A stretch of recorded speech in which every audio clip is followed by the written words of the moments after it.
Takže já vás zdravím, přátelé, kamarádi, příznivci traktorů a jiné zemědělské techniky.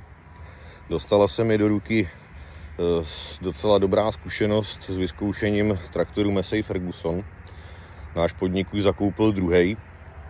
Máme 8S 225 koní a po zkušenostech jsme se rozhodli, že bychom pořídili, naší flotilu rozšířili o dalšího Masseye. Ukážu vám, o kterého se bude jednat. Nebudeme tady dlouho povídat o nějakých nesmyslech a půjdeme se na to rovnou podívat. Takže traktor je 5711M, disponuje s výkonem 115 koní.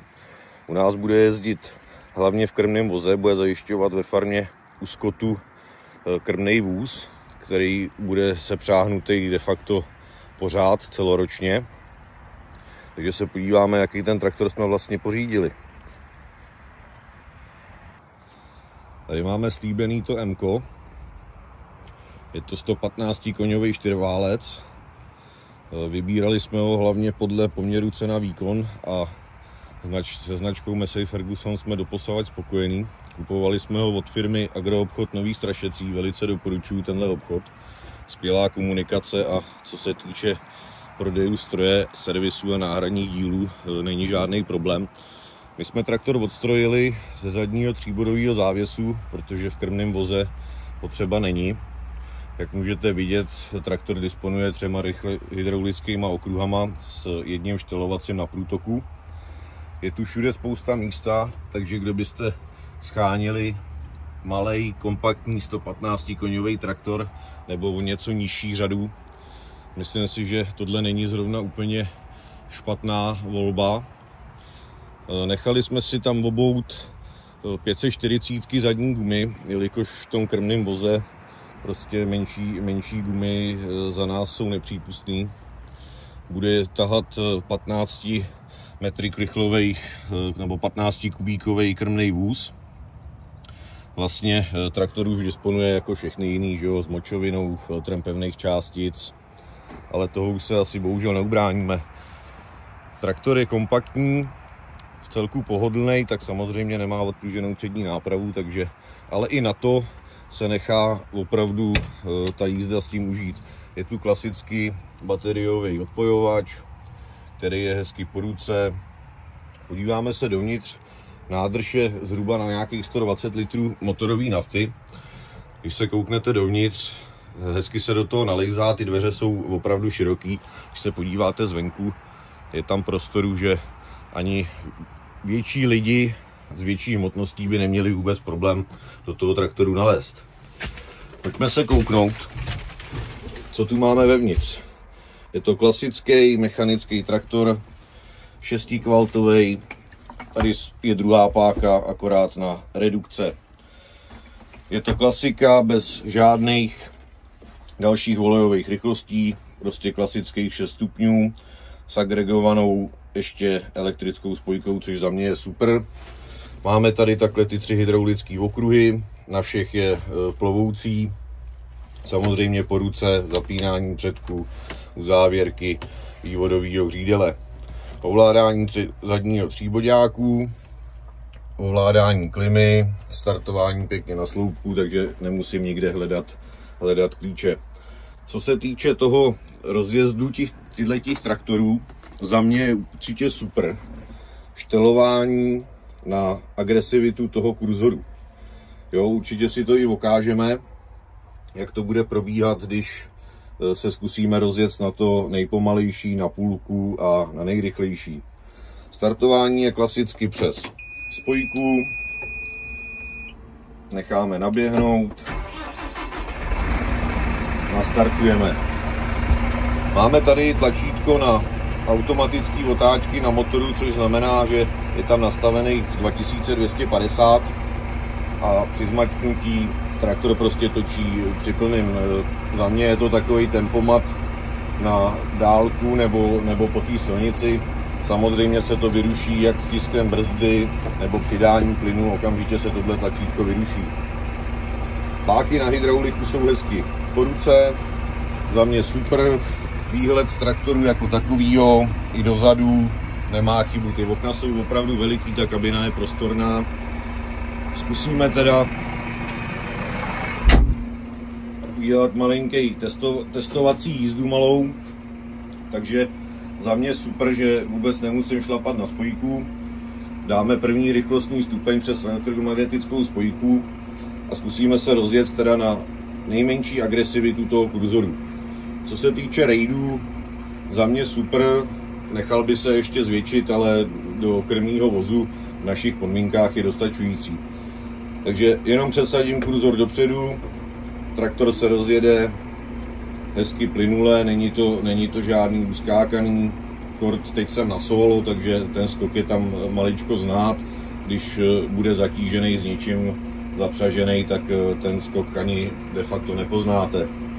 Když bychom dali agresivitu na 0, to znamená na půlku, můžeme vyzkoušet, samozřejmě to skočí o něco víc. Taky hezký plynulý rozjezd. Když bychom potřebovali někde, aby se nám to rozjíždělo opravdu na rychlo, hned, dáme to do plusu, úplně na maximum, dáme kurzor dopředu, traktor vystartuje a reaguje okamžitě. Já to mám radši plynulý, takže jsem někde pod půlkou na té první čárce. Můžeme si vyzkoušet i tu jízdu s elektrickou spojkou. Výjíždí začneme od jedničky, ze spoda zmačknu tlačítko, přeřadím, jedu dál, jo, všimněte si, vůbec na spojku nešlapu, nohu dám na stranu. Opravdu traktor je i pohodlný, máme nafoukaný kola, tak aby to v tom krmném voze bylo akorát, což znamená, že zadky máme někde kolem 1,4 a předky na 1. Do toho krmáku to stačí, teď samozřejmě jsem na solo, takže tady na tom poli to trošku může drncat nebo hopsat, ale to asi dělá každý traktor s tímhletím, takže není problém. Přeřadíme se spojkou na 3, jedeme dál. Traktor má docela dost velký výkon na to, jak je malej, nebo respektive ve svý řadě těch 115 koní je do něj i do téhle variace s převodovkou dostačující. Zkoušeli jsme s tím táhnout i větší zátěž, traktor se krásně rozjížděl, motor se fakt zvedal, není to nějaký udejchaný, že by se nechtěl roztočit a tak dále. Jo, je to v celku jednoduchý, kompaktní, rychlej traktor. Při maximální rychlosti dosahuje někde kolem tady počítače, co ukazuje 44,5 km. Samozřejmě ty silniční radary ukazují třeba o 1, o 2 míň, než je jakoby na tom počítadle tady ukázaný. Jo, má to samozřejmě nějaký displej, jednoduchý, nic jakoby tam moc extra není. Můžeme se podívat, že vlastně při stisknutí z těchto tlačítek se předělává ta prostřední řada, kde nám teď ukazuje, že filtr pevných částic je v pořádku, že je v dobré kondici. Tady jsou ty nastavené otáčky na těch 2250, na ten automatický tlačítko, co jsme se o něm bavili na začátku. Tady nám to ukazuje, kolik máme hodin do údržby. Ten traktor je novej, my jsme ho koupili nedávno, takže jsem si řekl, že by stálo za to se s váma podělit o nějaký prostě výsledek toho, co jsme od toho traktoru očekávali a čeho jsme opravdu dosáhli. Tadyhle se nechá přepnout na otáčky vývodového řídele, motohodiny, který ten traktor má celkový, otáčky, rychlost. Říkám, ten traktor je opravdu jednoduchý, prostorný, což za mě je prostě prvořadá věc, když kupujeme a vybíráme traktor do naší prostě flotily, tak za mě já prostě chci, aby to pohodlí tam bylo, aby se do toho dobře nastupovalo a ten traktor byl prostě použitý k něčemu. Můžeme se podívat ještě pod kapotu, abyste viděli, jak jsou třeba přístupný chladiče na vyfoukání údržby. Takhle to otevřeme, mesejáci mají takovýhle otevírání. Na 6 hrán jenom se cvakne, kapota se otevře. Takže tady máme normálně klasický filtr vzduchový, nasání do motorů, Chladiče, za mě mřížka přípustná. Samozřejmě, když je potřeba, aby tam něco nevlítlo, odšroubujou se 2 šroubky, filtry se nechají krásně profoukat. Nádržka na chladící kapalinu, taky dobře přípustná. Klimakompresor, naplnění klimatizace, jedna, druhá je pod tím, takže i to je dobře přípustný, nebo přístupný teda, aby jsme se vyjadřovali tak, jak by se mělo. Měrka na volej, nemusíme otvírat kapotu, když jdeme ráno kontrolovat hladinu motorového voleje. Tam není potřeba, tam se to došáhne i bez toho, aniž by se otevírala. To je asi tak celý k tomu prostorovému motoru, tam asi nemá cenu toho víc povídat. Zvolili jsme traktor bez předního závaží, protože vlastně ten areál nemáme nikde v kopcích. Je to prostě na rovině, krmí tam pár stovek skotů. Takže za mě si myslím, že doufám, že budeme s traktorem spokojení. Je to náš první, ten malej. Myslím si, že jich bude do budoucna i víc. Budeme nejspíš obměňovat i druhý traktor do krmního vozu, ale tam už bychom asi vybírali v kategorii 5S, někde ve výkonu 135 koní, ale o tom se ještě necháme překvapit. Třeba se mnou podíváte ještě na jiný modelový řady Masseye Fergusona. Uvidíme po domluvě s agroobchodem Nových Strašecí. Začínáme s touhletou první recenzí. Velice obchod doporučuju, za mě fakt super přístup, super lidi, za mě to nemá chybu. To, na čem se domluvíme, není problém a vždycky se splní. Takže to by bylo všechno k této recenzi vlastně tohohle malého traktoru 5711M Masseye Ferguson. Stojí tady za mnou. Kdybyste chtěli nějaký určitě se přijet podívat nebo vyzkoušet si ten traktor, byť půjčenej, nebo přemýšlíte o koupi, nemůžete se rozhodnout, který traktor vybrat. Určitě na stránkách agroobchodu Nového Strašecí najdete kontakt na obchoďáka Honza Gajdoš, super kluk, za mě dobrý obchoďák.